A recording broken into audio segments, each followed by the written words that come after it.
வணக்கம், இது சூப்பர் 60. இன்றைய நாளில் அறிய வேண்டிய அத்தனை செய்திகளையும் 60 நிமிடங்களில் தரும் விறுவிறுப்பான தொகுப்பு. முதலில் பீகார் சட்டமன்றத்திற்கான முதற்கட்ட தேர்தலில் மக்கள் ஆர்வமுடன் வாக்களித்து வருகின்றனர். பீகார் சட்டமன்றத்திற்கான 243 தொகுதிகளில் முதற்கட்டமாக 121 தொகுதிகளில் வாக்குப்பதிவு விறுவிறுப்பாக நடைபெற்று வருகிறது. வாக்குச்சாவடிகளில் வரிசையில் நின்று பொதுமக்கள் வாக்களித்து வருகின்றனர். முதியவர்களும் மாற்றுத்திறனாளிகளும் காலையிலேயே வாக்குகளை பதிவு செய்ய ஆர்வம் காட்டி வருகின்றனர். 18 மாவட்டங்களில் உள்ள 45,341 மையங்களில் 3 அடுக்கு பாதுகாப்புடன் வாக்குப்பதிவு நடைபெறுகிறது. 3,75 லட்சம் பேர் வாக்களிக்க தகுதி பெற்றிருக்கும் நிலையில் 1,314 வேட்பாளர்கள் களத்தில் உள்ளனர். ஆட்சியில் உள்ள ஐக்கிய ஜனதா தளம் பாஜக கூட்டணியுடன் இந்தியா கூட்டணி நேருக்கு நேராக மோதுகிறது. இந்தியா கூட்டணியின் முதல்வர் வேட்பாளரான தேஜஸ்வி போட்டியிடும் ரகோபூர், துணை முதல்வரான பாஜகவை சேர்ந்த சாம்ராஜ் சௌத்ரி போட்டியிடும் தாராபூரில் வாக்குப்பதிவு நடைபெற்று வருகிறது. மேலும் பாஜக கூட்டணியின் 15 அமைச்சர்கள் போட்டியிடும் தொகுதிகளிலும் மக்கள் வாக்களித்து வருகின்றனர். மீதமுள்ள 122 தொகுதிகளுக்கு வரும் 11ஆம் தேதி வாக்குப்பதிவு நடைபெறவிருக்கிறது. அதனைத் தொடர்ந்து நவம்பர் 14ஆம் தேதி வாக்குகள் எண்ணப்பட்டு முடிவுகள் அறிவிக்கப்படும். பிரேசிலைச் சேர்ந்த மாடல் அழகியின் புகைப்படம் ஹரியானா வாக்காளர் பட்டியலில் பல பெயர்களுடன் 10 வாக்குச்சாவடிகளில் 22 வாக்குகளாக பதிவாகியிருந்ததாக ராகுல் காந்தி குற்றம் சாட்டியுள்ளார். And she votes in 10 different booths in Haryana. And she's got multiple names: Seema, Sweetie, Saraswati, Rashmi,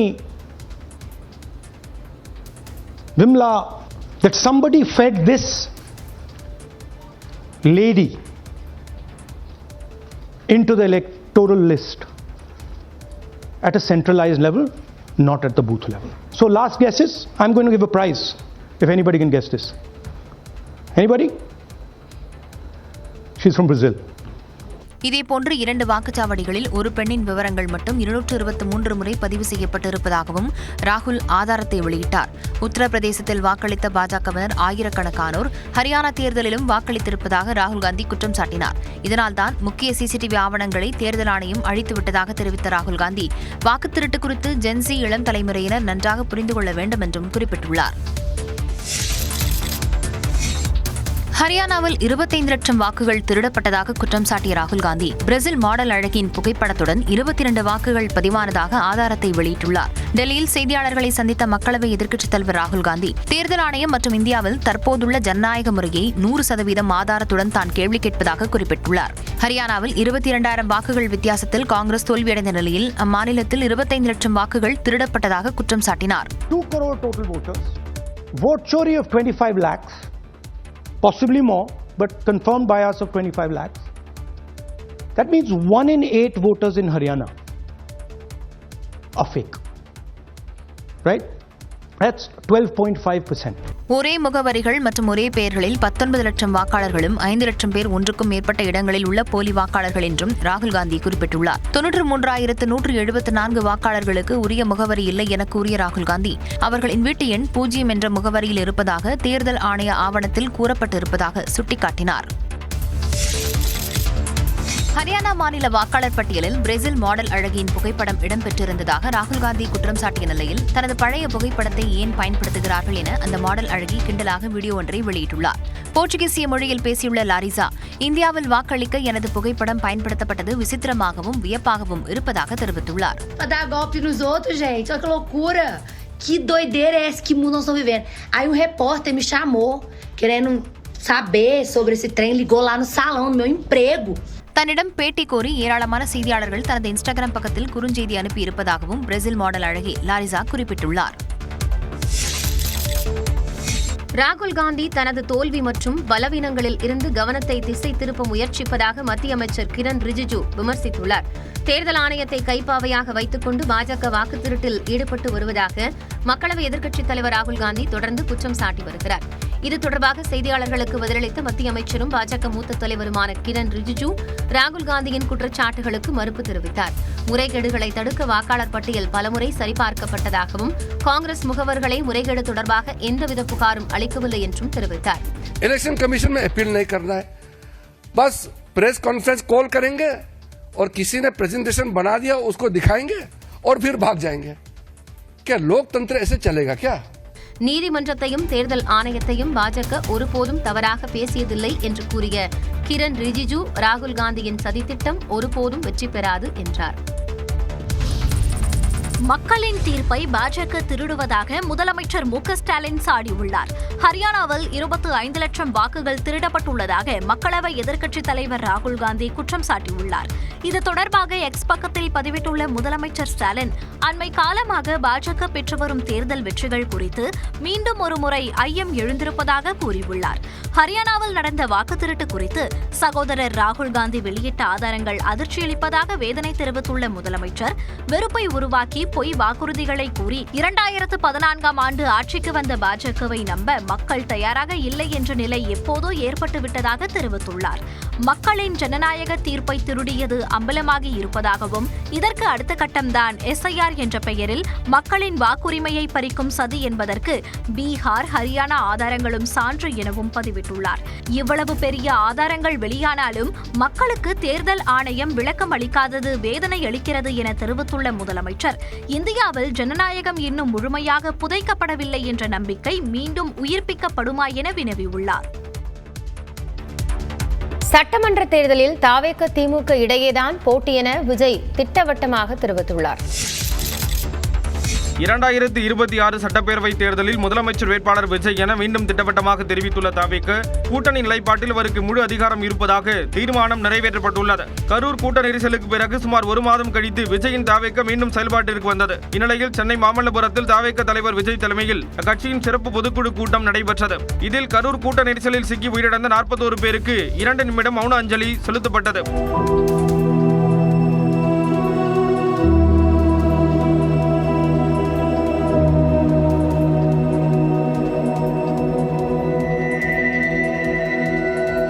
பின்னர் தாவேகவின் கொள்கை தலைவர்களின் புகைப்படங்களுக்கு விஜய் மலர் தூவி மரியாதை செலுத்தினார். பின்னர் கட்சி நிர்வாகிகள் ஒவ்வொருவராக 12 தீர்மானங்களை வாசித்தனர். தமிழக வெற்றி கழகத்தின் மக்கள் விரும்பும் முதல்வர் வேட்பாளர் நம் வெற்றி தலைவர் அவர்கள் தலைமையில் 2026 சட்டமன்ற தேர்தலை சந்திப்பது என்றும் தேர்தல் கூட்டணி தொடர்பான அனைத்து முடிவுகளும் எடுக்கும் முழு அதிகாரத்தை கழக தலைவர் அவர்களுக்கே வழங்கி கூட்டம் பொதுக்குழு ஒப்புதல் அளிக்கிறது. விஜய் முதலமைச்சர் வேட்பாளராக இருப்பார் என்று தீர்மானம் நிறைவேற்றப்பட்டதால் அதிமுகவின் கூட்டணி அழைப்பை தாவேக நிராகரித்ததாகவே கருதப்படுகிறது. 2026 தேர்தலில் தாவேக திமுக இடையேதான் போட்டி என விஜய் மீண்டும் திட்டவட்டமாக தெரிவித்துள்ளார். சென்னை மாமல்லபுரத்தில் நடைபெற்ற தாவேக சிறப்பு பொதுக்குழு கூட்டத்தில் பேசிய விஜய், கரூர் துயர சம்பவத்தால் தாங்கள் அமைதியாக இருந்த நேரத்தில் வன்ம அரசியல் அவதூறு பரப்பப்பட்டதாக கூறினார்.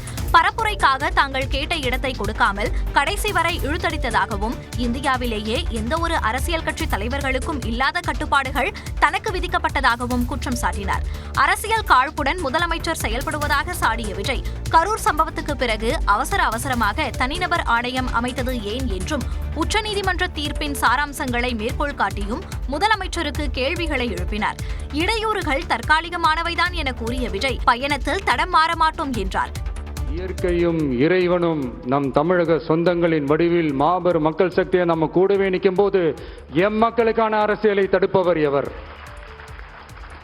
அதனால தோழர்களே, நமக்கு வந்திருக்கிற இந்த இடையூறு வெறும் டெம்பரவரி மட்டும்தான். எல்லாத்தையும் தகர்த்தெறிவோம், மக்களோட கை கோர்த்து நிற்போம், மக்களோட களத்துல போய் நிற்போம். நம்ம பயணத்துல தடம் மாறவே மாட்டோம். 2026ல 2 பேருக்கு நடுவில் தான் போட்டியே. ஒண்ணு இன்னொன்னு. இரு கட்சிகளுக்கும் இடையேயான போட்டி இன்னும் வலுவடைந்துள்ளதாகவும் விஜய் தெரிவித்துள்ளார். அதிமுக தலைமையில்தான் கூட்டணி என்று உறுதியாக கூறிய முன்னாள் அமைச்சர் ஜெயக்குமார், முதலமைச்சர் யார் என்பதை மக்கள்தான் தீர்மானிப்பார்கள் என்றார். சென்னை ராயப்பேட்டையில் உள்ள அதிமுக தலைமை அலுவலகத்தில் கட்சியின் மாவட்ட செயலாளர்களுடன் பொதுச் செயலாளர் எடப்பாடி பழனிசாமி ஆலோசனையில் ஈடுபட்டார். சுமார் 1 மணி நேரம் நடைபெற்ற கூட்டத்தில் பல்வேறு விவகாரங்கள் குறித்து ஆலோசிக்கப்பட்டன. அப்போது பேசிய எடப்பாடி பழனிசாமி, கூட்டணியை பற்றி யாரும் கவலைப்பட வேண்டாம் என்றும் அது தானாக அமையும் என்றும் நிர்வாகிகளிடம் தெரிவித்ததாக கூறப்படுகிறது. பூத் கமிட்டி பணிகளை நிர்வாகிகள் சரியாக கவனித்து வந்தாலே வெற்றி உறுதி என்று எடப்பாடி பழனிசாமி எடுத்துரைத்ததாகவும் தெரிகிறது. இதைத் தொடர்ந்து செய்தியாளர்கள் சந்தித்த முன்னாள் அமைச்சர் ஜெயக்குமார் தாவேகா தீர்மானங்கள் குறித்து கருத்து தெரிவித்தார். உங்கள் கட்சியினுடைய ஒரு தனித்தன்மை இருக்கிற அடிப்படையில் ஒரு அறிவிப்பு வந்து கொடுக்குறாங்க, எங்கள் தலைமையில் தான் கூட்டணி. ஓகே வச்சுங்க, நாங்கள் சொல்கிறோம் எங்கள் தலைமையில் தான் கூட்டணி. முதலமைச்சர் வேட்பாளர் விஜய் தான் தீர்மானத்தில் வந்து சொல்லியிருக்காங்க. அது பின்ன அது அவங்க கருத்து, மக்கள் தானே தீர்மானிக்கிறது. முன்னதாக அதிமுக கூட்டணியில் தாவேகா இணைய வேண்டும் என்று முன்னாள் அமைச்சர்கள் விருப்பம் தெரிவித்திருந்தது குறிப்பிடத்தக்கது. கரூரில் நடந்த சம்பவத்திற்கு துளியளவும் வருத்தப்படாமல் குற்ற உணர்ச்சியே இல்லாமல் விஜய் பொறுப்பற்று நடந்து கொண்டது தவறான போக்கு என்று மதிமுக பொதுச் செயலாளர் வைகோ கண்டனம் தெரிவித்துள்ளார். அவர் வெளியிட்டுள்ள அறிக்கையில், கரூர் கொடுந்துயருக்கு முழு பொறுப்பேற்க வேண்டிய தவிக தலைவர் விஜய் திசை திருப்புவதற்காக முதலமைச்சர் மு.க.ஸ்டாலின் மீது வெறுப்பையும் கசப்பையும் பொதுக்குழு என்ற பெயரில் நடந்த கூட்டத்தில் கொட்டி தீர்த்திருப்பதாக சாடியுள்ளார். பொது வாழ்வில் ஆத்திச்சூடியை கூட அறியாத இந்த மனிதர்தான் ஆட்சிக்கு வந்துவிட்டதைப் போலவே கனவுலகத்திலும் கற்பனை வாழ்விலும் திளைப்பதாகவும் அவரது நம்பிக்கை கனவுகள் கானல் நீராகி போய்விடும் என்றும் எச்சரித்துள்ளார். தியாகிகள் கோட்டையான திமுகவை எள்ளி நகையாட முனைகின்ற விஜயின் நிலைமை அனுதாபத்திற்கும் பரிதாபத்திற்கும் கண்டனத்திற்கும் உரியதாகும் என்று கூறியுள்ள வைகோ, இனிமேலாவது விஜய் நிதானம் இழக்காமல் அரசியல் நாகரிகத்தை கடைபிடிக்க வேண்டும் என்று கேட்டுக் கொண்டுள்ளார். இந்நிலையில் 2026 தேர்தலில் திமுகவுக்கும் தவேகாவுக்கும் மட்டும்தான் போட்டி என்று கூறிய விஜய்க்கு பாஜக மாநில தலைவர் நயினார் நாகேந்திரன் கண்டனம் தெரிவித்துள்ளார். அவிநாசியில் செய்தியாளர்களிடம் பேசிய அவர், பாஜக எவ்வளவு பெரிய கட்சி என்றோ பிரதமர் மோடி எப்படிப்பட்டவர் என்றோ விஜய்க்கு தெரியவில்லை எனவும் விமர்சித்தார். சர்ச்சைக்குரிய கருத்தை நள்ளிரவில் பதிவிட்டு ஆதவ் அர்ஜுனா தலைமறைவானதாக உயர்நீதிமன்றத்தில் காவல்துறை தெரிவித்துள்ளது. கரூர் துயர சம்பவத்தை தொடர்ந்து அரசின் அடக்குமுறைக்கு எதிராக ஜென்சி புரட்சி வெடிக்கும் என தவேக தேர்தல் பிரச்சார மேலாண்மை பொதுச் செயலாளர் ஆதவ் அர்ஜுனா சர்ச்சைக்குரிய வகையில் சமூக வலைதளத்தில் பதிவிட்டிருந்தார். இது தொடர்பாக காவல்துறை வழக்கு பதிவு செய்த நிலையில் வழக்கை ரத்து செய்யக்கோரி ஆதவ் அர்ஜுனா சென்னை உயர்நீதிமன்றத்தில் மனு தாக்கல் செய்திருந்தார். இதை விசாரித்த நீதிபதி ஜெகதீஷ் சந்திரா எக்ஸலத்தில் பதிவு செய்துவிட்டு பின்னர் அதை நீக்கியதை ஒப்புக்கொள்கிறீர்களா என வினவினார். ஆம் என பதிலளித்த ஆதவ் அர்ஜுனா தரப்பு வழக்கறிஞர், பதிவு நீக்கப்படவில்லை என்றாலும் கூட வழக்கு பதிவு செய்ய முகாந்திரம் இல்லை என்றார். தொடர்ந்து காவல்துறை தரப்பில் ஆஜரான மூத்த வழக்கறிஞர் என்ஆர் இளங்கோ, கரூர் சம்பவத்திற்கு பின் தப்பி ஓடி ஆதவ் அர்ஜுனா நள்ளிரவில் எக்ஸ் பக்கத்தில் பதிவிட்டுள்ளதாக கூறினார். பதிவை நீக்கிவிட்டாலும் கூட அதை 1,00,000 பேர் பார்த்துள்ளனர் என்றும் இதுபோன்ற குற்றம் நடைபெற்றால் முதற்கட்ட விசாரணை நடத்த வேண்டும் என்பது காவல்துறையின் கடமை என்றும் வாதிட்டார். விசாரணைக்கு ஆஜராக சம்மன் அனுப்பியும் ஆஜராகவில்லை என்றும் குற்றம் சாட்டினார். இருதரப்பு வாதங்களையும் கேட்ட நீதிபதி விசாரணையை வரும் வெள்ளிக்கிழமைக்கு தள்ளி வைத்தார். சென்னையில் நள்ளிரவில் நடைபெற்ற பைக் ரேஸ் 2 உயிர்களை பறித்துள்ளது. சென்னையில் பைக் ரேஸின் போது ஏற்பட்ட விபத்தில் கல்லூரி மாணவன் உள்பட 2 உயிரிழந்தது அதிர்ச்சியை ஏற்படுத்தியுள்ளது. ராயப்பேட்டை பேகம் சாஹிப் சாலையைச் சேர்ந்த 19 வயதான கல்லூரி மாணவர் சுஹைல் மற்றும் அதே பகுதியைச் சேர்ந்த செல்போன் கடை ஊழியர் சோயல் ஆகியோர் நேற்றிரவு ராயப்பேட்டை பீட்டர்ஸ் மேம்பாலத்தில் பைக் ரேஸில் ஈடுபட்டதாக தெரிகிறது. ராயப்பேட்டையிலிருந்து அண்ணா சாலை நோக்கி மேம்பாலத்தில் இருவரும் விலை உயர்ந்த இருசக்கர வாகனங்களில் சீறிப்பாய்ந்து சென்றபோது திடீரென கட்டுப்பாட்டை இழந்ததால் வாகனங்கள் ஒன்றோடு ஒன்று மோதிக்கொண்டன. அதனால் 2 வாகனங்களும் பல மீட்டர் தூரத்திற்கு தூக்கி வீசப்பட்டதாக கூறப்படுகிறது. அந்த நேரத்தில் மேம்பாலத்தின் எதிர் திசையில் தலைக்கவசம் அணிந்து சென்ற சக வாகன ஓட்டி ஒருவர் மீது பைக் ரேஸில் ஈடுபட்ட வாகனங்களில் ஒன்று மோதி அந்த நபர் தூக்கி வீசப்பட்டுள்ளார். இந்த விபத்தில் பைக் ரேஸில் ஈடுபட்ட கல்லூரி மாணவர் சுஹைல் மற்றும் எதிர் திசையில் வந்த ராயப்பேட்டையைச் சேர்ந்த 49 வயது குமரன் ஆகியோர் உயிரிழந்தனர். பைக் ரேஸில் ஈடுபட்ட மற்றொரு இளைஞரான சோயல் படுகாயங்களுடன் மருத்துவமனையில் சிகிச்சை பெற்று வருகிறார். பைக் ரேஸில் பயன்படுத்தப்பட்ட இருசக்கர வாகனங்களின் பாகங்கள் உடைந்து பல மீட்டர் தூரம் வரை சாலையில் பரவியிருந்ததோடு சாலையில் இருபுறமும் ரத்தம் ஆறாக ஓடியது போன்ற காட்சி பார்த்தவர்களின் மனதையும் பதறச் செய்தது. கடலூரில் மது போதையில் காரை ஓட்டிச் சென்று விபத்து ஏற்படுத்தி 2 தொழிலாளர்களின் உயிரிழப்பிற்கு காரணமான சிறப்பு உதவி ஆய்வாளர் கைது செய்யப்பட்டுள்ளார். கடலூர் எஸ்பி அலுவலகத்திற்கு ஆலோசனை கூட்டத்திற்காக சென்ற ஆவினங்குடி காவல் நிலைய சிறப்பு உதவி ஆய்வாளர் ராஜேந்திரன் மற்றும் காவலர் இமாம் உசேன் கூட்டம் முடிந்த பிறகு புதுச்சேரிக்கு சென்று மது அருந்தியதாக தெரிகிறது. மது போதையில் சிறப்பு உதவி ஆய்வாளர் ராஜேந்திரன் தாறுமாறாக காரை ஓட்டிச் சென்றார். கடலூரிலிருந்து திட்டக்குடி நோக்கி சென்றபோது அன்னவல்லி அருகே சாலை ஓரம் நின்றவர்கள் மீது கார் மோதியது. இதில் அன்னவல்லி கிராமத்தைச் சேர்ந்த வடிவேல் மற்றும் காட்டுசாகை கிராமத்தைச் சேர்ந்த ஜெயராஜ் நிகழ்விடத்திலேயே பரிதாபமாக உயிரிழந்தனர். மேலும் 2 படுகாயங்களோடு மருத்துவமனையில் அனுமதிக்கப்பட்டனர். இந்நிலையில் உயிரிழந்தவர்களின் குடும்பத்தினருக்கு நிவாரணம் வழங்க வேண்டும் என அப்பகுதி மக்கள் கோரிக்கை விடுத்துள்ளனர். அவங்களுக்கு 2 பசங்க இருக்காங்க. 2 பசங்களும் சின்ன பசங்க தான். அவங்களுக்கு ஏதாவது ஒரு நல்ல வழி வாழ்வாதாரம் காட்டணும். பையெல்லாம் படிக்கிற பசங்க சின்ன பசங்களா இருக்காங்க. குடிக்கிறாங்க, காசு வாங்குறாங்க.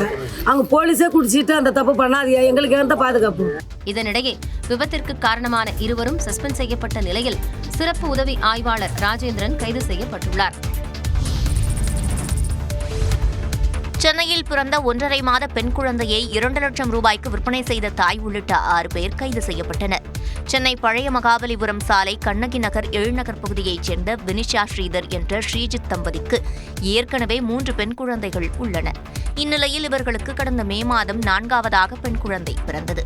இக்குழந்தையை திருவண்ணாமலையைச் சேர்ந்த குழந்தையில்லா சாந்தினி நிஜமாதுல்லா தம்பதியிடம் விற்க குடும்பமாக முடிவு செய்துள்ளனர்.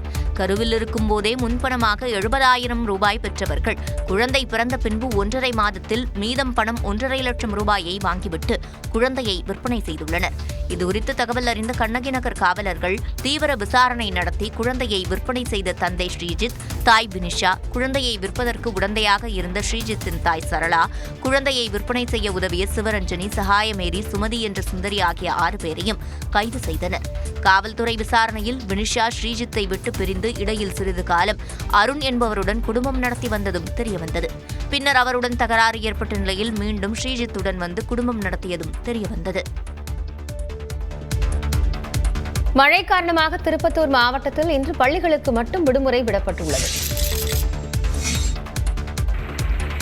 திருவண்ணாமலையில் கொட்டும் மழையையும் பொருட்படுத்தாமல் குடை மற்றும் ரெயின்கோட் அணிந்தவாறு பக்தர்கள் கிரிவலம் சென்றனர்.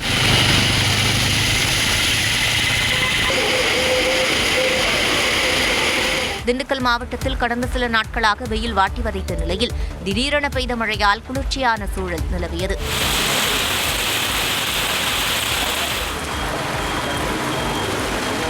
திருப்பத்தூர் மாவட்டத்தில் பரவலாக மழை பெய்த நிலையில் ஆம்பூர் தேசிய நெடுஞ்சாலையில் ஆறாக ஓடிய மழை நீரால் வாகன ஓட்டிகள் அவதியடைந்தனர்.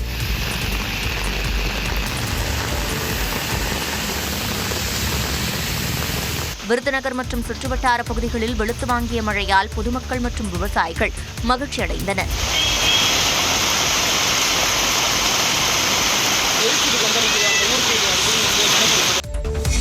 தேனி மாவட்டம் ஆண்டிப்பட்டி அருகே உள்ள வைகையின் நீர்பிடிப்பு பகுதிகளான கடமலைக்குண்டு மற்றும் அதன் சுற்றுவட்டாரத்தில் சுமார் 1 மணி நேரம் கனமழை பெய்தது.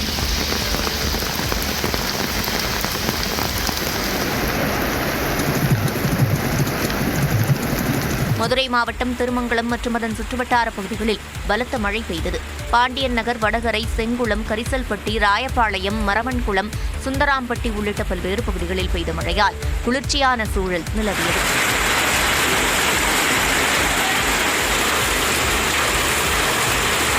சிவகங்கை மாவட்டம் மற்றும் அதன் சுற்றுவட்டார பகுதிகளான வாணியங்குடி, காஞ்சிரங்கால், பையூர், முத்துப்பட்டி உள்ளிட்ட இடங்களில் கனமழை பெய்தது.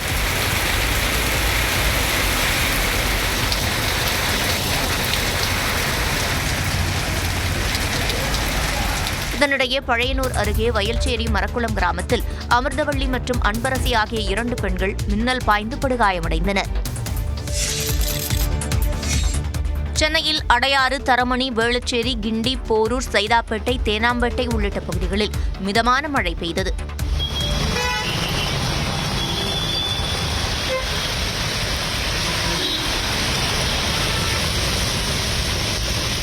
இதேபோல் புறநகர் பகுதிகளான தாம்பரம், பூந்தமல்லி ஆகிய பகுதிகளிலும் மிதமான மழை பெய்தது.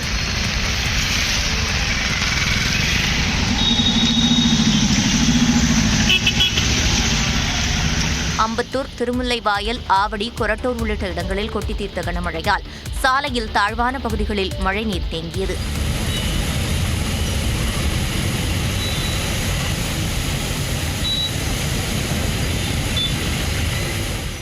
இந்நிலையில் தமிழ்நாட்டில் இன்று அரியலூர், பெரம்பலூர், திருச்சி, கள்ளக்குறிச்சி, திருவண்ணாமலை மாவட்டங்களிலும், சேலம், தருமபுரி, கிருஷ்ணகிரி, திருப்பத்தூர் மாவட்டங்களிலும் கனமழை பெய்ய வாய்ப்பிருப்பதாக வானிலை மையம் தெரிவித்துள்ளது. சென்னையை பொறுத்தவரையில் வானம் மேகமூட்டத்துடன் காணப்படும் என்றும் ஓரிரு இடங்களில் மிதமான மழைக்கு வாய்ப்பிருப்பதாகவும் கூறப்பட்டுள்ளது.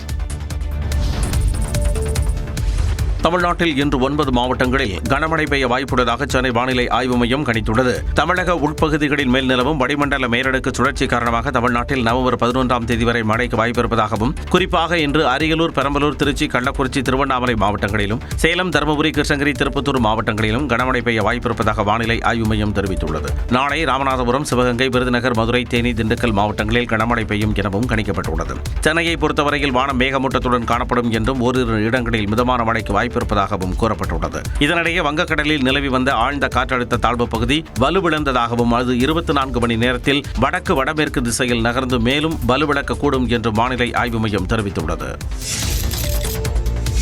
கரூரில் தாவேகா பரப்புரை கூட்ட நெரிசலின் போது பணியில் இருந்த மேலும் 3 சிறப்பு காவல் உதவி ஆய்வாளர்கள் சிபிஐ விசாரணைக்கு ஆஜராகினர். கரூர் வேலுசாமிபுரத்தில் கடந்த செப்டம்பர் 27ஆம் தேதி தாவேகா தலைவர் விஜய் பரப்புரையின் போது கூட்ட நெரிசலில் சிக்கிய 41 பேர் உயிரிழந்தனர். இது தொடர்பாக SIT குழுவிடமிருந்து பெறப்பட்ட ஆவணங்களை வைத்து சிபிஐ அதிகாரிகள் முதற்கட்ட விசாரணையை தொடங்கினர். அதன் தொடர்ச்சியாக நெரிசல் சம்பவத்தின் போது வேலுசாமிபுரம் பகுதியில் பாதுகாப்பு பணியில் ஈடுபட்டிருந்த 19 காவலர்கள் செவ்வாய்க்கிழமை விசாரணைக்காக ஆஜராகினர். இதில் காவல்துறையினர் 16 பேரிடம் விசாரணை நடைபெற்றது. இந்நிலையில் விடுபட்ட 3 சிறப்பு காவல் உதவி ஆய்வாளர்கள் விசாரணைக்காக புதன்கிழமை ஆஜராகினர். முன்னதாக கடந்த திங்கட்கிழமை சென்னை பனையூரில் உள்ள தாவேகா அலுவலகத்தில் சிபிஐ அதிகாரிகள் விசாரணை மேற்கொண்டனர். தனது குழந்தைக்கு DNA சோதனை செய்ய தயார் என மாதம்பட்டி ரங்கராஜுக்கு ஜாய் கிறிஸ்டல்டா சவால் விடுத்துள்ளார். மிரட்டி கல்யாணம் பண்றதுக்கு அவர் என்ன சின்ன குழந்தையா? எனக்கு அதுக்கு மட்டும் ஆன்சர் சொல்லுங்க.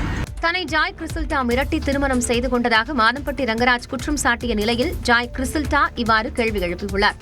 தன்னை காதலித்ததையும் திருமணம் செய்து கொண்டதையும் மகளிர் ஆணையத்தில் சமையல் கலைஞரான மாதம்பட்டி ரங்கராஜ் ஒப்புக்கொண்டதாக ஆடை வடிவமைப்பாளர் ஜாய் கிறிஸ்டல்டா சமூக வலைதளத்தில் பதிவிட்டிருந்தார்.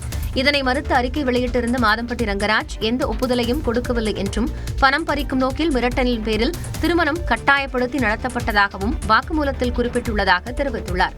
மேலும் DNA பரிசோதனையில் அது தன்னுடைய குழந்தைதான் என்று நிரூபிக்கப்பட்டால் வாழ்நாள் முழுவதும் குழந்தையை கவனித்துக் கொள்வதாக கூறியதாகவும் மாதம்பட்டி ரங்கராஜ் குறிப்பிட்டுள்ளார். இதற்கு பதிலளித்துள்ள ஜாய் கிறிஸ்டல்டா பணபலம் இருக்கும் தைரியத்தில் மாதம்பட்டி ரங்கராஜ் மாறி மாறி பேசுவதாக தெரிவித்துள்ளார். அவர் தான் சொன்னாரு, இல்ல DNA டெஸ்ட் வேண்டாம், நான் எடுக்க தயாரா இல்லை, இது என்னோட குழந்தை, நான் ஒத்துக்கிறேங்கிறது அந்த மேடம் முன்னாடி இது பண்ணாரு. இன்னைக்கு அந்த 4 செவத்துக்குள்ள பேசினதை ஒரு கவர்மெண்ட் அத்தாரிட்டி முன்னாடி பேசினதை எப்படி எவ்வளோ தைரியமாக வெளியே ஒரு பொய்யான ஒரு தகவலை ஸ்ப்ரெட் பண்ணுறாங்கிறது ரொம்ப ஷாக்கிங்காக இருக்கு. மகளிர் ஆணையத்தில் தன்னை பற்றி மாதம்பட்டி ரங்கராஜ் புகழ்ந்து பேசியதாகவும் அவர் கூறினார்.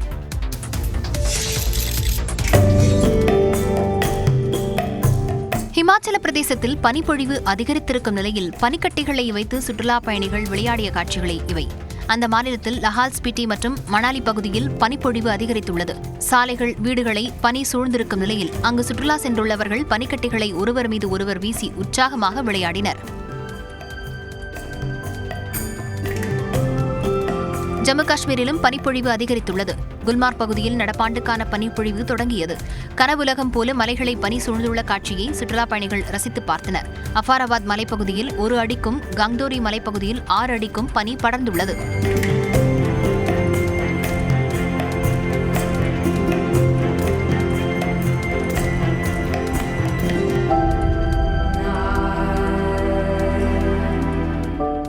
கார்கிலின் டிராஸ் பகுதி ஹாலிவுட் படங்களில் வரும் காட்சி போல மாறியிருக்கிறது.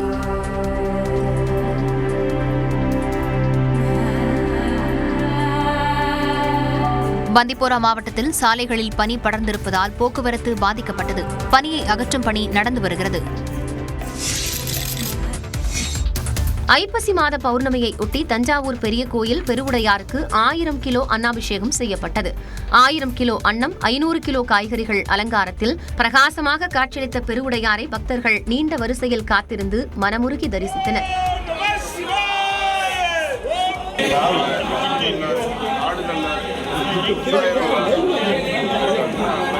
இதேபோன்று அரியலூர் மாவட்டம் ஜெயங்கொண்டம் அருகே உள்ள கங்கைகொண்ட சோழபுரம் சோழீஸ்வரர் கோயிலிலும் அன்னாபிஷேக விழா நடைபெற்றது.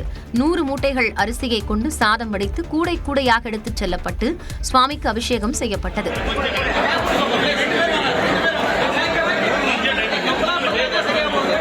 காஞ்சிபுரம் மாவட்டம் கைலாசநாதர் கோயிலில் சிவலிங்க திருமேனிக்கு 100 கிலோ அன்னத்தால் அபிஷேகம் செய்யப்பட்டது. அப்பம், வடை, காய்கறிகளை வைத்து சிறப்பு அலங்காரம் செய்யப்பட்டு தீபாராதனை காட்டப்பட்டது. இதேபோன்று திருநெல்வேலி வண்ணாரப்பேட்டையில் உள்ள அருணாச்சலேஸ்வரர் கோயிலிலும் அன்னாபிஷேகம் விமர்சையாக நடைபெற்றது. 50 கிலோ அரிசி மூலம் அன்னாபிஷேகம் செய்யப்பட்ட சிவனை ஏராளமான பக்தர்கள் தரிசித்தனர்.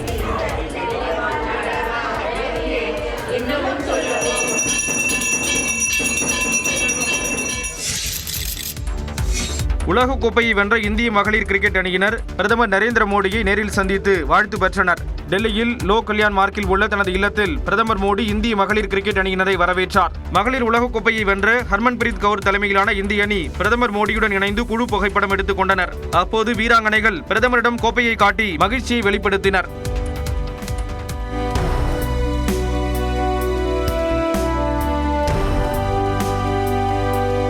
கேப்டன் ஹர்மன்பிரீத் கவுர் 2017ஆம் ஆண்டு உலகக்கோப்பை தோல்விக்கு பின் கோப்பை இல்லாமல் பிரதமரை சந்தித்ததை நினைவு கூர்ந்தார். வீராங்கனைகள் களத்தில் சிறப்பாக விளையாடியதை விவரித்த துணை கேப்டன் ஸ்மிருதி மந்தனா பிரதமரின் ஊக்கம் சிறப்பாக விளையாட காரணமாக அமைந்ததாக கூறினார். 3 தோல்விகள் மற்றும் சமூக ஊடக விமர்சனங்களுக்கு மத்தியில் கோப்பையை வென்ற இந்திய மகளிர் அணியை பிரதமர் மோடி வெகுவாக பாராட்டினார்.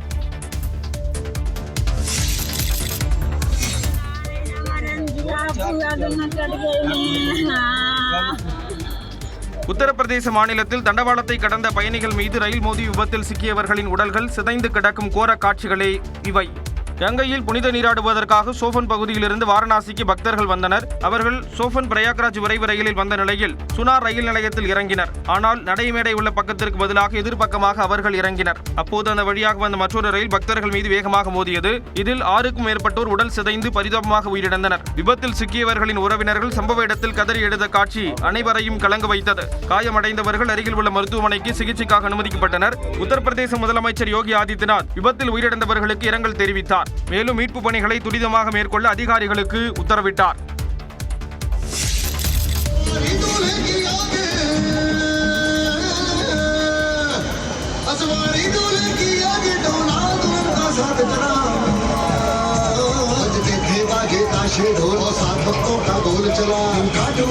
வாரணாசியில் தேவ் தீபாவளி எனப்படும் கார்த்திகை பௌர்ணமி திருவிழா களை எட்டியது. வட மாநிலங்களில் கார்த்திகை மாதம் தொடங்கியுள்ளது. கார்த்திகை மாதத்தின் பௌர்ணமி நாளில் கங்கை ஆற்றிலோ அல்லது புனித நதிகளிலோ பக்தர்கள் நீராடுவது வழக்கம். அந்த வகையில் காலை முதலே கங்கையில் திரண்ட பக்தர்கள் புனித நீராடி வழிபாடு நடத்தினர். இதனைத் தொடர்ந்து இரவு கங்கை கரையில் பட்டாசுகள் வெடித்து கார்த்திகை பௌர்ணமி திருவிழா கொண்டாடப்பட்டது. லேசர் ஒளியில் கங்கை கரை மிடர்ந்தது.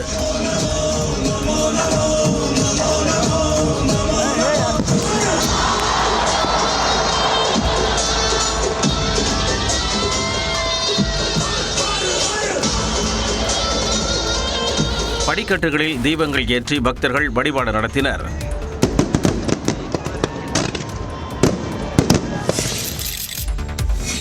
வானில் அவ்வப்போது நிகழும் அரிய நிகழ்வுகளில் ஒன்றான சூப்பர்மூன் நிகழ்வை ஜெர்மனியின் கொலோன் நகரில் மக்கள் ஆர்வமுடன் கண்டுகளித்தனர். முழு நிலவு பூமியை அதன் நீள்வட்ட பாதையில் மிக நெருங்கி வரும்போது சூப்பர்மூன் நிகழ்வு ஏற்படுகிறது. இதனால் நிலவு சாதாரணமாக தெரியும் முழு நிலவை விட சற்றே பெரியதாகவும் 30 விழுக்காடு வரை பிரகாசமாகவும் தெரியும். அதன்படி நடப்பாண்டில் உருவாகக்கூடிய 3 சூப்பர்மூன்களில் 2வது சூப்பர்மூன் நிகழ்வை ஆஸ்திரேலியாவின் சிட்னி உள்ளிட்ட உலகின் பல்வேறு நகரங்களில் மக்கள் வியப்புடன் பார்த்து ரசித்தனர். தலைநகர் டெல்லியில் இந்தியா கேட் பகுதியில் சூப்பர்மூன் தெளிவாக தென்பட்டது. இதேபோன்று அமிர்தசரஸ், ஆக்ரா, புரி, ஹைதராபாத் உள்ளிட்ட நகரங்களில் சூப்பர்மூன் நிகழ்வை மக்கள் கண்டு ரசித்தனர். விழுப்புரத்தில் பௌர்ணமி தினத்தில் வானில் சூப்பர்மூன் நிகழ்வு அலங்கரித்த நிலையில் மேகங்கள் நிலவை தழுவிச் சென்றது காண்போர் கண்களுக்கு விருந்தாக அமைந்தது. அமெரிக்காவின் நியூயார்க்கின் மேயர் தேர்தலில் இந்திய வம்சாவளியை சேர்ந்த இஸ்லாமியரான ஜோரன் மம்தானி வெற்றி பெற்றுள்ளார். அமெரிக்காவின் நியூயார்க் மேயராக இருந்த எரிக் ஆடம்ஸ் மீது பல்வேறு ஊழல் குற்றச்சாட்டுகள் எழுந்த நிலையில் அவர் தன்னுடைய பதவியை ராஜினாமா செய்தார். இதனைத் தொடர்ந்து நியூயார்க்கில் நடைபெற்ற மேயர் தேர்தலில் ஜனநாயக கட்சி சார்பில் 34 வயதான இந்திய வம்சாவளியை சேர்ந்த ஜோரான் மம்தானி போட்டியிட்டார். அவரை எதிர்த்து குடியரசுக் கட்சியை சேர்ந்த கர்டிஸ் ஸ்லிவாவும் முன்னாள் ஆளுநருமான ஆண்ட்ரூ கியூமோவும் சுயேட்சையாக களம் கண்டனர். இந்நிலையில் இந்திய வம்சாவளியை சேர்ந்த ஜோரான் மம்தானி அபார வெற்றி பெற்றார். பிறகு தன்னுடைய ஆதரவாளர்கள் மத்தியில் பேசியவர் இந்தியாவின் முதல் பிரதமர் ஜவஹர்லால் நேருவின் சுதந்திர தின உரையை மேற்கோள் காட்டினார். Standing before you, I think of the words of Jawaharlal Nehru. A moment comes but rarely in history when we step out from the old to the new, when an age ends and when the soul of a nation long suppressed finds utterance. Tonight we have stepped out from the old into the new. தொடர்ந்து பேசியவர் New York குடியேறிகளின் நகரமாகவே இருக்கும் என்றும் குடியேறியவர்கள் மீது Trump கை வைக்க வேண்டுமென்றால் தங்கள் அனைவரையும் கடந்துதான் செல்ல முடியும் என்று கூறினார். அமெரிக்காவின் நியூயார்க் மேயர் தேர்தலில் வெற்றி பெற்ற ஜோரான் மம்தானி உகாண்டா தலைநகர் கம்பாலாவில் பிறந்தவர். இவருடைய தந்தை உகாண்டாவை சேர்ந்த எழுத்தாளர் மம்மூத் மம்தானி. இவரது தாய் சலாம் Bombay, New York, I love you உள்ளிட்ட படங்களை இயக்கிய ஒடிசாவை சேர்ந்த மீரா நாயர். தனது 7 வயதில் நியூயார்க் நகரத்திற்கு குடிபெயர்ந்த ஜோரான் மம்தானி சிறு வயது முதலே அரசியல் மீது ஆர்வம் கொண்டிருந்தார். இந்நிலையில் 1969ஆம் ஆண்டிற்கு பிறகு நியூயார்க் நகரத்தில் 20 லட்சம் வாக்குகளுக்கு மேல் பெற்ற முதல் வேட்பாளராகி மம்தானி வெற்றி பெற்றுள்ளார். நியூயார்க் நகரத்தில் மேயராக பதவியேற்கக்கூடிய முதல் இஸ்லாமியர் மற்றும் தெற்காசியாவை சேர்ந்தவர் என்கிற பெருமையையும் மம்தானியையே சேரும். சுமார் 100 ஆண்டுகளுக்கு பிறகு நியூயார்க் நகரத்தின் இளம் மேயர் என்னும் பெருமையையும் பெற்றிருக்கக்கூடிய 34 வயதான மம்தானி வரக்கூடிய ஜனவரி 1ஆம் தேதி நியூயார்க் மேயராக பதவியேற்க உள்ளார். வியட்நாம் நாட்டை சேர்ந்த விவசாயி ஒருவர் 60 ஆண்டுகளுக்கும் மேலாக உறக்கமே இன்றி உயிர் வாழ்வது மருத்துவர்களையே ஆச்சரியத்தில் ஆழ்த்தியுள்ளது. வியட்நாம் நாட்டில் உள்ள குவாங்நாம் மாகாணத்தை சேர்ந்தவர் தாய்ங்காக். விவசாயியான இவருக்கு 81 வயது ஆகிறது. 1962ஆம் ஆண்டு இவருக்கு கடுமையான காய்ச்சல் ஏற்பட்டது. பின்னர் காய்ச்சல் குணமான பின்னரும் தூக்கம் வராமல் தவித்தார். அன்றிலிருந்து ஒரு நாள் கூட உறக்கமில்லாமல் வாழ்வதாக கூறி வியப்பை ஏற்படுத்தியுள்ளார். பொதுவாக ஒரு நாள் தூக்கமில்லை என்றாலே அடுத்த நாள் உடல் சோர்வு, தலைவலி உள்ளிட்ட உபாதைகள் ஏற்படும். ஆனால் இந்த விவசாயி எந்த களைப்புமின்றி விவசாய பணிகளை மேற்கொள்வது மருத்துவர்களையே ஆச்சரியப்பட வைத்துள்ளது. இவருக்கு அனைத்து பரிசோதனைகளும் நடத்தப்பட்ட நிலையில் அவரது உடல்நிலை சீராக இருப்பதாகவும் தூக்கம் வராமல் இருப்பதற்கான காரணத்தை கண்டறிய முடியவில்லை என்றும் மருத்துவர்கள் கூறியுள்ளனர். தென்னாப்பிரிக்க தொடருக்கான இந்திய டெஸ்ட் அணியில் ரிஷப் பந்த் இடம் பிடித்துள்ளார். தென்னாப்பிரிக்க அணி இந்தியாவில் சுற்றுப்பயணம் செய்து 2 போட்டிகள் கொண்ட டெஸ்ட் தொடரில் விளையாடுகிறது. அதன்படி முதல் டெஸ்ட் போட்டி வரும் 14ஆம் தேதி கொல்கத்தாவில் நடைபெறுகிறது. இந்நிலையில் தென்னாப்பிரிக்காவுக்கு எதிரான டெஸ்ட் தொடரில் விளையாடும் இந்திய அணி அறிவிக்கப்பட்டுள்ளது. அந்த வகையில் சுப்மன் கில் தலைமையிலான அணியில் ரிஷப் பந்த் இடம்பெற்றுள்ளார். இங்கிலாந்து தொடரின் போது ஏற்பட்ட காயத்தில் இருந்து மீண்ட நிலையில் அவருக்கு அணியில் இடம் கிடைத்துள்ளது. அதோடு துணை கேப்டனாகவும் நியமிக்கப்பட்டுள்ளார். ஜெய்ஸ்வால், KL ராகுல், சாய் சுதர்சன், தேவ்தத் படிக்கல், துருவ் ஜுரெல், ஜடேஜா, வாஷிங்டன் சுந்தர் ஆகியோரும், பும்ரா, அக்ஷர் பட்டேல், நிதிஷ்குமார், முகமது சிராஜ், குல்தீப் யாதவ், ஆகாஷ்தீப் ஆகியோரும் அணியில் இடம் பிடித்துள்ளனர். சென்னையில் மீண்டும் போராட்டத்தில் தூய்மை பணியாளர்கள் கைது செய்யப்பட்டனர்.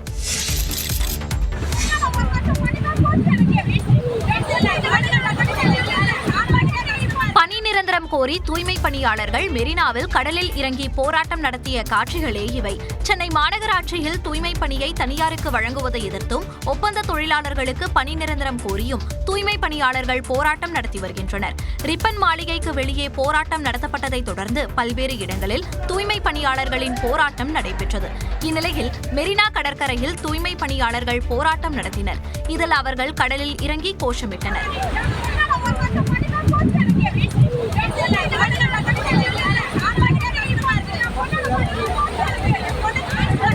இது குறித்து தகவல் அறிந்து காவல்துறையினர் சம்பவ இடத்திற்கு வந்தனர். போராட்டம் தொடர்ந்த நிலையில் அவர்களை போலீசார் கைது செய்தனர். திருநெல்வேலியில் முற்றிலும் துண்டான இடது கையை மீண்டும் உடலில் பொருத்தி அரசு மருத்துவக் கல்லூரி மருத்துவர்கள் சாதனை படைத்துள்ளனர். களக்காடு அருகே கடந்த சில மாதங்களுக்கு முன்பு கோயில் திருவிழாவில் ஏற்பட்ட மோதலில் பிச்சையா இசக்கி என்பவரின் கை துண்டானது. சுமார் 2 மணி நேரம் மண்ணில் புதைந்து கிடந்த கையை காவல்துறையினர் கண்டுபிடித்து மருத்துவமனைக்கு கொண்டு சென்றனர். அதன் பிறகு சிகிச்சையை தொடங்கிய அரசு மருத்துவர்கள் நீண்ட நெடிய போராட்டத்திற்கு பிறகு கையை வெற்றிகரமாக உடலில் பொருத்தியதாக நெல்லை மருத்துவமனை தலைவர் ரேவதி பாலன் தெரிவித்துள்ளார். முற்றிலுமாக செயலிழந்த கையை 2 மணி நேரமாக மண்ணில் கடந்திருக்க கையை போலீஸ்காரர்கள் கண்டுபிடித்து கொடுத்தார்கள். இவருக்கு நல்வாய்ப்பாக எங்களது அரசு திருநெல்வேலி மருத்துவக் கல்லூரி மருத்துவர்களால் கிட்டத்தட்ட 8 to 10 மணி நேரம் அந்த ஆப்ரேஷன் பண்ணியிருக்காங்க. எங்கள் திருநெல்வேலி அரசு மருத்துவக் கல்லூரி வரலாற்றிலே இவருக்கு செய்த சாதனையை பிளாஸ்டிக் சர்ஜரி பிரிவின் மிக சிறப்பாக ஒரு செயல்பாடாக நாங்கள் கருதுகிறோம். இந்நிலையில் இணைக்கப்பட்ட கைப்பகுதியில் இரத்த ஓட்டம் சீராகி தற்போது அவர் சாதாரணமாக கையை பயன்படுத்த முடிவதாக மருத்துவர்கள் தெரிவித்துள்ளனர். இது திருநெல்வேலி அரசு மருத்துவக் கல்லூரி மருத்துவமனையில் வரலாற்று சாதனை என்றும் அதன் தலைவர் ரேவதி பாலன் குறிப்பிட்டுள்ளார். ஒசூரில் டாடா தொழிற்சாலையில் பெண் தொழிலாளிகள் தங்கும் விடுதியின் குளியல் அறையில் ரகசிய கேமரா வைத்ததாக வடமாநில பெண் தொழிலாளி கைது செய்யப்பட்டார். கிருஷ்ணகிரி மாவட்டம் ராயக்கோட்டையில் இயங்கி வரும் ஐபோன் உதிரி பாகங்கள் தயார் செய்யும் டாடா தொழிற்சாலையில் பெண் தொழிலாளர்கள் தங்குவதற்கு தனி விடுதி உள்ளது. அந்த விடுதியின் குளியல் அறையில் ரகசிய கேமராக்கள் வைக்கப்பட்டு படம் பிடிக்கப்பட்டதாக குற்றச்சாட்டு எழுந்தது.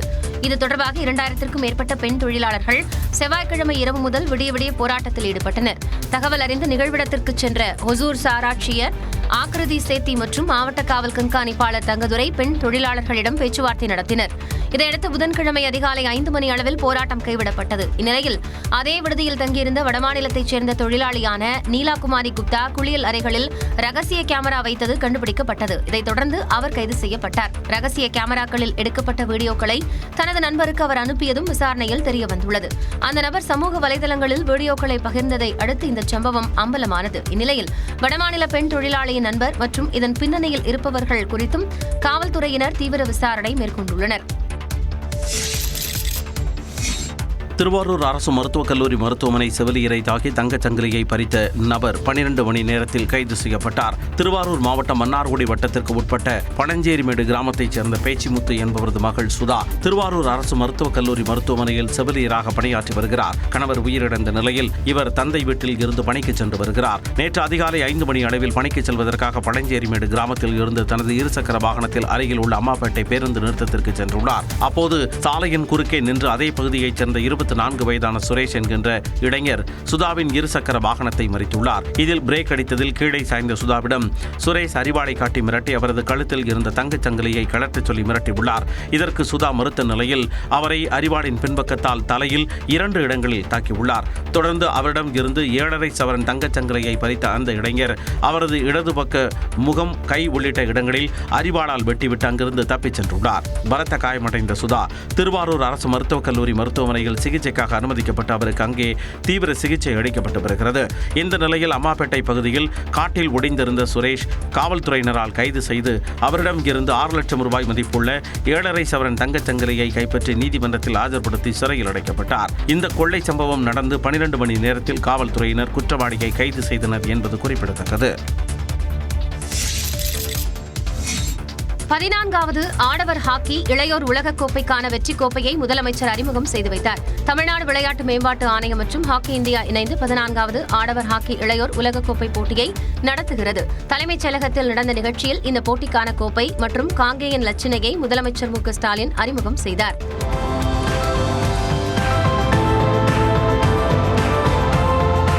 தொடர்ந்து 23 கோடி ரூபாய் செலவில் 4 தளங்கள் கொண்ட மேம்படுத்தப்பட்ட திருச்செங்கோடு அரசு மருத்துவமனையை காணொலி வாயிலாக முதலமைச்சர் திறந்து வைத்தார். இந்து சமய அறநிலையத்துறை திருக்கோயில்கள் சார்பில் நடத்தப்படும் அர்ச்சகர், ஓதுவார், தவில் மற்றும் நாதஸ்வரம் உள்ளிட்ட 18 பயிற்சி பள்ளிகளில் முழுநேரமாக பயிற்சி பெறும் 297 மாணவர்களுக்கு உயர்த்தப்பட்ட ஊக்கத்தொகை 10,000ஐயும், பகுதி நேரமாக பயிற்சி பெறும் மாணவர்களுக்கு 5,000 ரூபாய் ஊக்கத்தொகைக்கான வரைவோலைகளையும் முதலமைச்சர் வழங்கினார். நாமக்கல் மாவட்டம் ராசிபுரத்தில் 37 கோடி ரூபாய் மதிப்பீட்டில் 600 தகவல் தொழில்நுட்ப வல்லுநர்களுக்கு புதிய வேலைவாய்ப்புகளை உருவாக்கும் வகையில் மினி டைடல் பூங்கா அமைப்பதற்கு முதலமைச்சர் அடிக்கல் நாட்டினார்.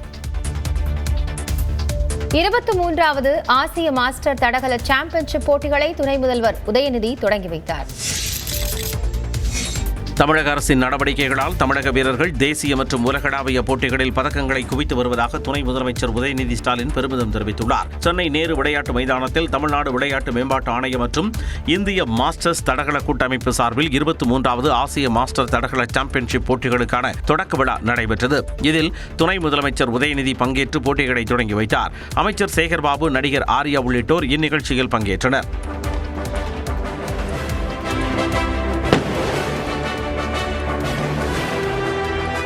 தொடர்ந்து பேசிய உதயநிதி ஸ்டாலின் வீரர்களை ஊக்குவிக்க தமிழ்நாடு அரசு பல்வேறு உதவிகளை வழங்கி வருவதாக தெரிவித்தார். Sports Development Authority of Tamil Nadu has been proactively encouraging and all the sporting activities at all level.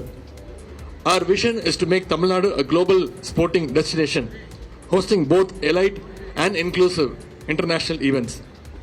Tamil Nadu government's effort in upgrading sports infrastructure. வரும் 9ஆம் தேதி வரை 5 நாட்கள் நடைபெறும் போட்டிகளில் மொத்தம் 88 பிரிவுகளில் 27 நாடுகளைச் சேர்ந்த 3,500 வீரர்கள் பங்கேற்க உள்ளனர்.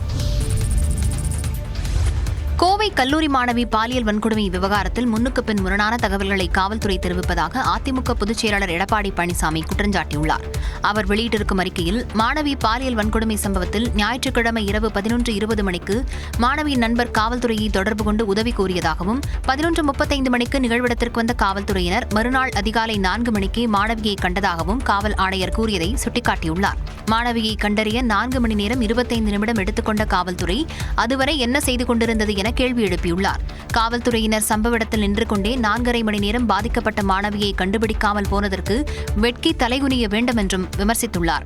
100 காவலர்களால் சம்பவ இடத்தில் இருந்த பாதிக்கப்பட்ட மாணவியை கண்டுபிடிக்க முடியவில்லை என்பது அதிர்ச்சியாக இருப்பதாக குறிப்பிட்டுள்ள EPS, இருள் சூழ்ந்த தனிமையான இடம் என்பதால் பாதிக்கப்பட்ட மாணவியை கண்டுபிடிக்க முடியவில்லை என்ற விளக்கத்தை அளிக்க திமுக அரசின் காவல்துறை கூச்சப்பட வேண்டும் என்றும் விமர்சித்துள்ளார். தமிழ்நாடு முழுவதும் திமுக மீதான எதிர்ப்பலை வீசுவதாக பாமக தலைவர் அன்புமணி ராமதாஸ் விமர்சித்துள்ளார். தருமபுரி மாவட்டம் அரூர் அருகே கச்சேரிமேடு பகுதியில் நடைபெற்ற பாமக பொதுக்கூட்டத்தில் பேசிய அவர், தமிழ்நாட்டில் சாதிவாரி கணக்கெடுப்பு நடத்த வேண்டுமென 3 ஆண்டுகளாக தாம் வலியுறுத்தி வருவதாக கூறினார். கர்நாடக உயர்நீதிமன்றம் மாநில அரசு சாதிவாரி கணக்கெடுப்பு நடத்தலாம் என கூறியும் தமிழ்நாடு அரசு கணக்கெடுப்பு நடத்த மறுப்பதாக அன்புமணி ராமதாஸ் குற்றம் சாட்டினார். சமீபத்தில் கர்நாடகா உயர்நீதிமன்றம் என்ன சொல்லியிருக்காங்க தெரியுமா? மாநில அரசுகளும் சாதிவாரி கணக்கெடுப்பு நடத்தலாம். மத்திய அரசுக்கு மட்டுமல்ல, மாநில அரசுகளுக்கும் அதிகாரம் இருக்கிறது என்று கர்நாடகா உச்சநீதிமன்றம் ஒரு தீர்ப்பை 3-4 வாரத்துக்கு முன்பு அறிவித்திருக்கிறது. தீர்ப்பை வழங்கியிருக்கிறது. சாதிவாரி கணக்கெடுப்பு நடத்தப்பட்டால் அதன் மூலம் பட்டியல் சமூகத்தினர் தான் பயனடைவார்கள் என்றும் அன்புமணி ராமதாஸ் தெரிவித்தார். தஞ்சாவூர் அருகே விபத்தில் தொழிலதிபர் இறந்த நிலையில் அதற்கு காரணமான பேருந்து மீது தாக்குதல் நடத்தி பொதுமக்கள் போராட்டத்தில் ஈடுபட்டனர். தஞ்சை அருகே பைக்கில் சென்ற தொழிலதிபர் தனியார் பேருந்து மோதி உயிரிழந்ததால் ஆத்திரமடைந்த மக்கள் பேருந்தை அடித்து நொறுக்கினர். தென்னமாநாடு கிராமத்தை சேர்ந்த தொழிலதிபரான கதிர்வேல் தஞ்சையில் உள்ள தனது நிறுவனத்திற்கு பைக்கில் சென்று கொண்டிருந்தார். அப்போது தஞ்சையிலிருந்து பட்டுக்கோட்டை நோக்கி சென்ற தனியார் பேருந்து பட்டுக்கோட்டை பிரிவு சாலை அருகே எதிர் திசையில் வந்த பைக் மீது மோதியதாக கூறப்படுகிறது. இந்த விபத்தில் கதிர்வேல் நிகழ்விடத்திலேயே உயிரிழந்தார். இதனால் அதிர்ச்சியடைந்த உறவினர்கள் கதிர்வேலின் உடலை பார்த்து கதறி எழுந்தனர். பேருந்தின் கண்ணாடி மீது கற்களை வீசியும் கட்டையால் அடித்தும் நொறுக்கினர்.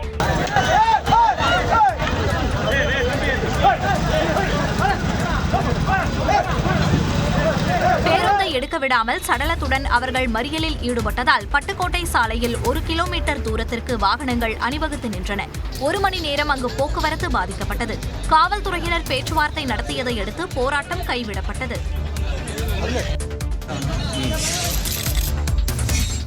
காஞ்சிபுரம் வரதராஜ பெருமாள் கோயிலில் தங்கப்பள்ளி சிலை மாயமானதாக புகார் வந்ததை அடுத்து சிலை கடத்தல் தடுப்பு பிரிவு போலீசார் விசாரணை நடத்தினர். 108 வைணவ திவ்ய தேசங்களில் ஒன்றான பிரசித்தி பெற்ற காஞ்சிபுரம் வரதராஜ பெருமாள் கோயிலில் உள்ள தங்கப்பள்ளி வெள்ளிப்பள்ளி சிலைகளை தரிசனம் செய்ய ஆயிரக்கணக்கான பக்தர்கள் வந்து செல்வது வழக்கம். இந்நிலையில் ஸ்ரீரங்கத்தைச் சேர்ந்த ரங்கராஜ நரசிம்மன் என்பவர் தங்கம் மற்றும் வெள்ளிப்பள்ளிகள் காணாமல் போய் உள்ளதாக சிலை கடத்தல் தடுப்பு பிரிவு போலீசாரிடம் புகார் தெரிவித்தார். இதன் பேரில் சிலை கடத்தல் தடுப்பு பிரிவு டிஎஸ்பி சம்பத் தலைமையில் காவலர்கள் வரதராஜ பெருமாள் கோயிலுக்கு நேரில் வந்து விசாரணை மேற்கொண்டனர். கோயில் வளாகத்தை பார்வையிட்டு சோதனை மேற்கொண்டு அங்கிருந்த பட்டாச்சாரியார்கள், ஸ்தானியகர்கள், கோயிலின் நிர்வாக அறங்காவலரும் உதவி ஆணையருமான ராஜலட்சுமி உள்ளிட்டோரிடமும் தீவிர விசாரணை மேற்கொண்டனர். இதன் தொடர்ச்சியாக அறங்காவலர் ராஜலட்சுமியிடம் 13 கேள்விகள் கேட்டு பதிலை பெற்று பதிவு செய்த சிலை கடத்தல் தடுப்பு பிரிவு போலீசார் அவரை விசாரணைக்கு ஆஜராகுமாறும் கூறினர். கன்னியாகுமரி மாவட்டம் நாகர்கோவில் அருகே ரயில் நிலைய நடைமேடையில் இப்படி ரீல்ஸ் பதிவிட்ட இந்த இன்ஸ்டா ஆர்வலர்கள் மீது வழக்கு பதிவு செய்யப்பட்டுள்ளது. நாகர்கோவில் திருவனந்தபுரம் இடையே உள்ள இரணியல் ரயில் நிலையத்தில் ஒரு பெண் உட்பட 5 பேர் இரவு பகலாக விஜயின் திரைப்பட பாடலை ஒலிக்கச் செய்து ரீல்ஸ் தயாரித்துள்ளனர்.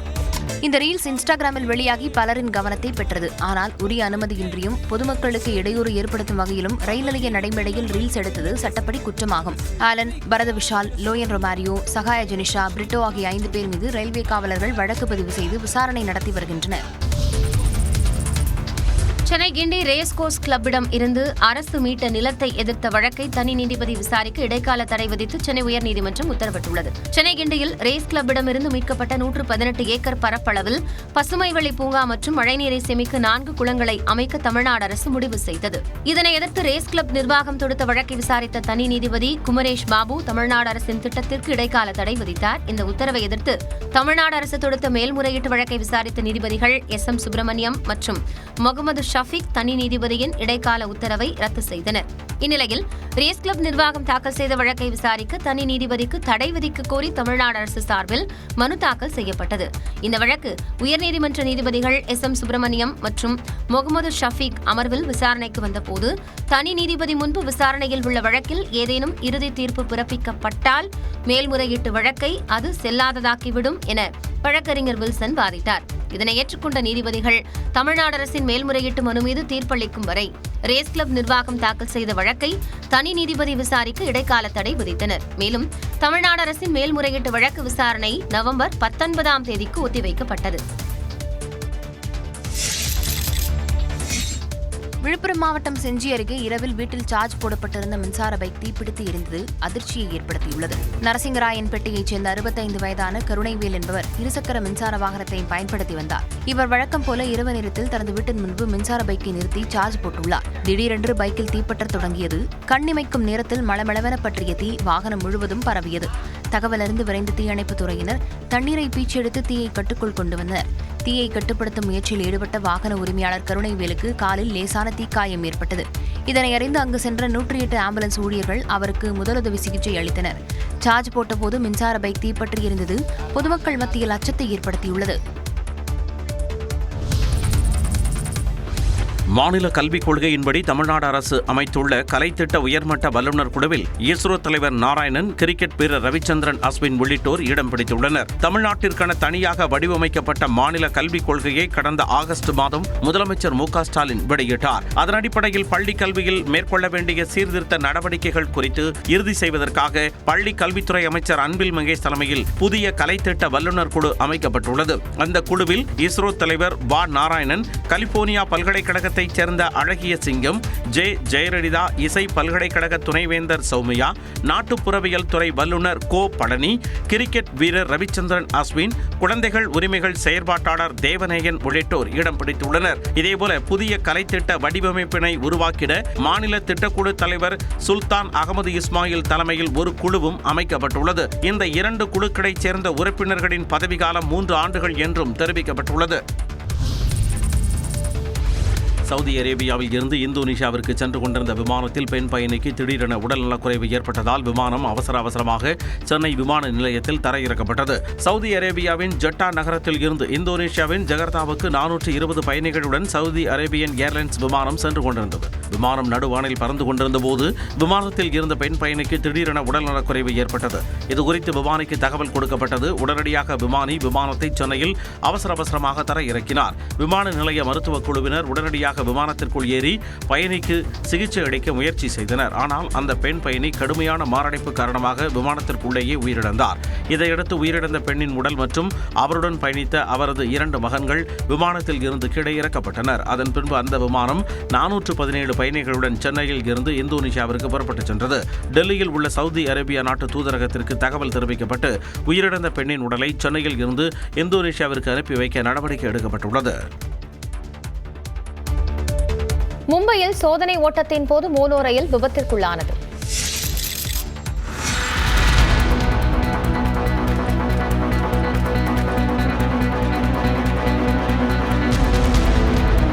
மும்பையில் நடத்தப்பட்ட மோனோ ரயில் சோதனையின் போது முன்பக்க பெட்டிகள் தண்டவாளத்திலிருந்து சற்று விலகிய காட்சிகளே இவை.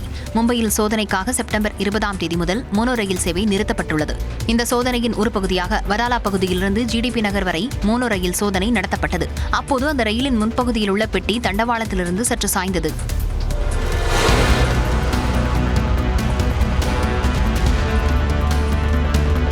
உடனே அந்த ரயில் நிறுத்தப்பட்டது. இந்த விபத்தின் போது 2 ஊழியர்கள் மட்டும் ரயிலுக்குள் இருந்தனர். அவர்கள் பாதுகாப்பாக மீட்கப்பட்டனர். இந்த விபத்து குறித்து விளக்கம் அளித்துள்ள மும்பை மோனோ ரயில் நிர்வாகம், இதுபோன்ற சோதனைகள் முழு பாதுகாப்புடன் நடத்தப்படுவதாக தெரிவிக்கப்பட்டுள்ளது.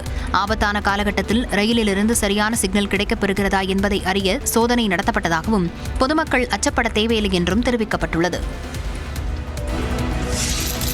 திருப்பதி ஏழுமலையான் கோவிலில் பௌர்ணமியையொட்டி கருட வாகன புறப்பாடு கோலாகலமாக நடைபெற்றது. திருப்பதி ஏழுமலையான் கோவிலில் மாதந்தோறும் பௌர்ணமி என்று கருட வாகன புறப்பாடு நடைபெறுவது வழக்கம். அந்த வகையில் ஐப்பசி மாத பௌர்ணமி தினமான நேற்று உற்சவர் மலையப்ப சுவாமி கோவிலில் இருந்து புறப்பட்டு வாகன மண்டபத்தை அடைந்தார். அங்கு தங்க கருட வாகனத்தில் எழுந்தருடைய மலையப்ப சாமிக்கு தூப தீப நைவேத்திய சமர்ப்பணம் நடத்தப்பட்டது.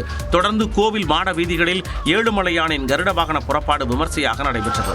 மாட வீதிகளில் காத்திருந்த பல்லாயிரக்கணக்கான பக்தர்கள் பக்தி கோஷம் எழுப்பி வழிபாடு மேற்கொண்டனர்.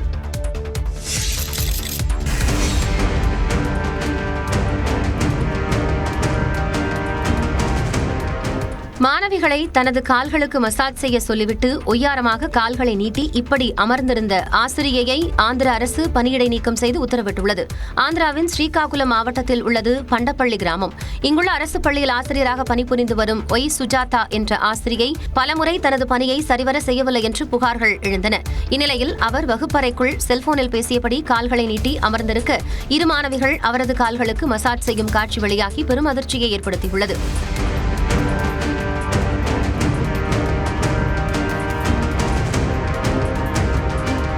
இந்த சம்பவத்திற்கு ஒய்எஸ்ஆர் காங்கிரஸ் கட்சி உட்பட பல்வேறு தரப்பிலிருந்தும் கண்டனங்கள் தெரிவிக்கப்பட்டன. இதைத் தொடர்ந்து ஆசிரியை சுஜாதாவை பணியிடை நீக்கம் செய்து ஆந்திர அரசு உத்தரவிட்டுள்ளது. ஆசிரியை சுஜாதா பலமுறை அவருக்கு வழங்கப்பட்ட நெறிமுறைகளை மீறியது தெரியவந்ததால் அவரை பணியிடை நீக்கம் செய்வதாக அந்த உத்தரவில் குறிப்பிடப்பட்டுள்ளது.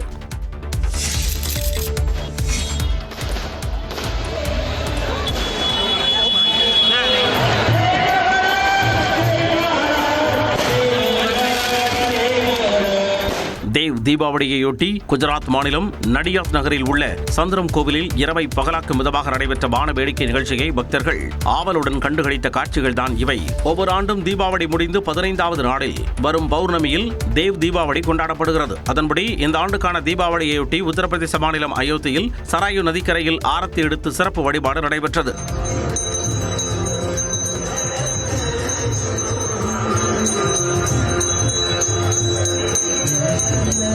மதுராவில் நடைபெற்ற விழாவில் மல்யுத்த வீரரும் பாஜக நிர்வாகியுமான கிரேட் காளி கலந்து கொண்டு ஆரத்தி எடுத்து வழிபாடு நடத்தினார்.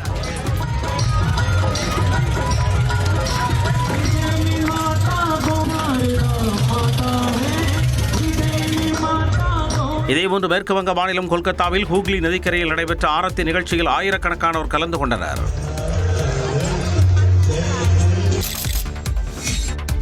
பிலிப்பீன்ஸை புரட்டி போட்ட கல்மேகி புயலால் உயிரிழந்தோரின் எண்ணிக்கை 100ஐ நெருங்கியுள்ளது. பிலிப்பீன்ஸ் நாட்டை நேற்று முன்தினம் கல்மேகி புயல் தாக்கியது. அப்போது மணிக்கு 100 கிலோமீட்டர் வேகத்தில் சூறாவளி காற்றுடன் பலத்த மழை கொட்டி தீர்த்தது. வீடுகளின் மேற்கூரை வரை வெள்ளம் சூழ்ந்தது. ஏராளமான கார்களும் அடித்துச் செல்லப்பட்டன. செபு மாகாணத்தில் நூற்றுக்கணக்கான வீடுகள் இடிந்து தரைமட்டமாகின. இதனால் அந்த பகுதியே மக்கள் வசிப்பதற்கு தகுதியற்ற இடமாக காட்சியளிக்கிறது.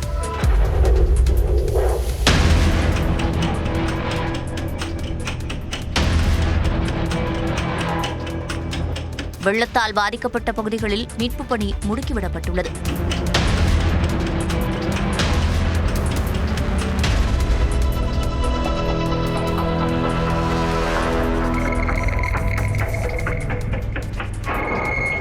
விசயாஸ் உள்ளிட்ட நகரங்களில் இருந்து சுமார் 4 லட்சம் பேர் பாதுகாப்பான இடங்களுக்கு வெளியேற்றப்பட்டனர். இந்நிலையில் மழை மற்றும் வெள்ள பாதிப்பில் சிக்கி உயிரிழந்தோரின் எண்ணிக்கை 100ஐ கடந்துள்ளது. மீட்புப் பணியின் போது விபத்தில் சிக்கிய ராணுவ விமானத்தில் பயணித்த 6 பேரும் உயிரிழந்து விட்டதாக தெரிவிக்கப்பட்டுள்ளது. செயற்கைக்கோள் மூலம் இணையதள சேவையை பெறுவதற்காக ஈலான் மஸ்கின் ஸ்டார்லிங்க் நிறுவனத்துடன் மகாராஷ்டிரா அரசு புரிந்துணர்வு ஒப்பந்தம் செய்துள்ளது. மும்பையில் நடைபெற்ற நிகழ்ச்சியில் முதலமைச்சர் தேவேந்திர பட்னாவிஸ் முன்னிலையில் ஸ்டார்லிங்க் நிறுவனத்தின் துணைத் தலைவர் லாரன் ரேயர், மகாராஷ்டிரா அரசின் தகவல் தொழில்நுட்பத்துறை செயலாளர் வீரேந்திர சிங் ஆகியோர் இதற்கான ஒப்பந்தத்தில் கையெழுத்திட்டனர். இதன் மூலம் மகாராஷ்டிராவில் அரசு நிறுவனங்கள், தொலைதூர கிராமங்கள் மற்றும் பின்தங்கிய மாவட்டங்களில் உள்ள முக்கியமான உள்கட்டமைப்புகளுக்கு அதிவேக இணையதள சேவையை ஸ்டார்லிங்க் நிறுவனம் வழங்க உள்ளது.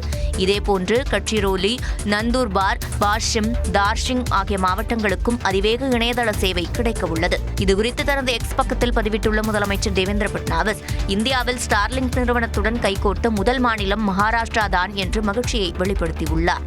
தொலைதூர கிராமங்கள், பள்ளிக்கூடங்கள், சுகாதார நிலையங்கள் அனைத்திற்கும் இணையதள வசதி ஏற்படுத்தப்படும் என்று பட்னாவிஸ் அறிவித்துள்ளார்.